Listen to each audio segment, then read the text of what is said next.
Sir, Gambhira bridge દુર્ઘટનાને લઈને હવે tanker ઉતારવાની કામગીરી શરૂ કરવામાં આવી છે. કહેવામાં આવી રહ્યું છે કે મુખ્યમંત્રી દ્વારા આણંદ જિલ્લા વહીવટીતંત્રને આ જવાબદારી સોંપવામાં આવી છે.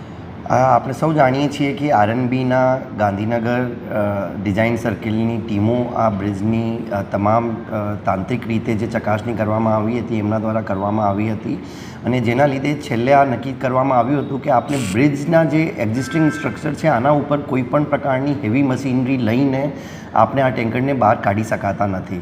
તો આના પછી સરકારના માર્ગદર્શન હેઠળ આરએનબી ડિપાર્ટમેન્ટ તરફથી પોરબંદરના વિશ્વકર્મા ગ્રુપની મરીન ઇમરજન્સી રિસ્પોન્સ સેન્ટર નામની જે આખા ઇન્ડિયામાં એકમાત્ર મરીન સેલ્વેજિંગની કંપની છે અને one of the best in the world also. તો આ કંપનીને અને એ લોકોએ વોલન્ટરીલી આ કંપની ગુજરાતની હોવાથી ગુજરાતને લગતો પ્રશ્ન છે તો એટલા માટે આ કામ કરવાનું નક્કી કર્યું છે અને સરકારશ્રીના માર્ગદર્શન હેઠળ અને અત્યારે કંપનીના તમામ માણસો જે ટીમો છે એ તમામ સર્વે કરી લીધું છે. આગામી 4 થી 5 દિવસમાં અઠવાડિયું પણ લાગી શકે છે પણ ટેન્ટેટિવલી અમને જે એમના સાથે જે સંવાદ થયું છે એના આધારે એમને કહેવામાં આવ્યું છે કે 4 થી 5 દિવસ બ્રિજ ઉપર જે પહેલાં રિગિંગની એક્ટિવિટી કરવાની છે, રિગિંગ કર્યા પછી એ બલૂન ટેકનોલોજીથી આખું વિધિન આવતા 7 દિવસની અંદર એ ત્યાંથી ટેન્કર હટાવી દેવામાં આવશે.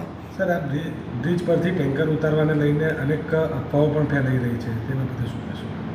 કોઈ પણ અફવાની આવશ્યકતા નથી. મારી મીડિયાના મિત્રોને ખાસ વિનંતી છે કે આ ટેકનિકલ લોકોની જે ટીમ અહીંયા નિષ્ણાંતોની ટીમ આ કામગીરી કરી રહી છે આ કામગીરીમાં આપણે એક તો અમે ત્યાં પોલીસ રક્ષણ પણ આપ્યું છે જેથી કોઈ કેમ કે ડ્યુરિંગ ઓપરેશન કોઈ પણ પ્રકારના જે દુર્ઘટનાની કોઈ શક્યતાઓ નહીં રહે અને કોઈ બીજા વ્યક્તિના જીવનને કોઈ દુર્ઘટનાની સંભાવના ના રહે એના માટે મીડિયાના તમામ મિત્રોને રિક્વેસ્ટ છે કે અફવાઓથી દૂર રહેવાનું અને જ્યારે એક્ઝેક્ટલી જે દિવસ ઓપરેશન થશે આપને પણ જાણ કરવામાં આવશે અને સારી રીતે એકદમ સેફટી સાથે, સેફટી ફર્સ્ટ છે અત્યારે, એક જ પ્રાયોરિટી છે. સુરક્ષા is the first topmost priority અને આના આધારે જ આને ધ્યાનમાં રાખીને જ ટ્રક હટાવી દેવામાં આવશે. તમામ મીડિયાના મિત્રોને રિક્વેસ્ટ છે કે જે આ મરીન ઇમરજન્સી રિસ્પોન્સ સેન્ટરની જે ટીમ છે આ ટીમને આપણે મદદ કરીએ અને જ્યાં સુધી એ લોકો ફાઇનલ ઓપરેશન નહીં કરી દેવે ત્યાં સુધી આપણે એમની કામગીરીમાં પણ ડિસ્ટર્બન્સ પણ નહીં કરીએ. આપણને બધાને જોવાનું રહેશે.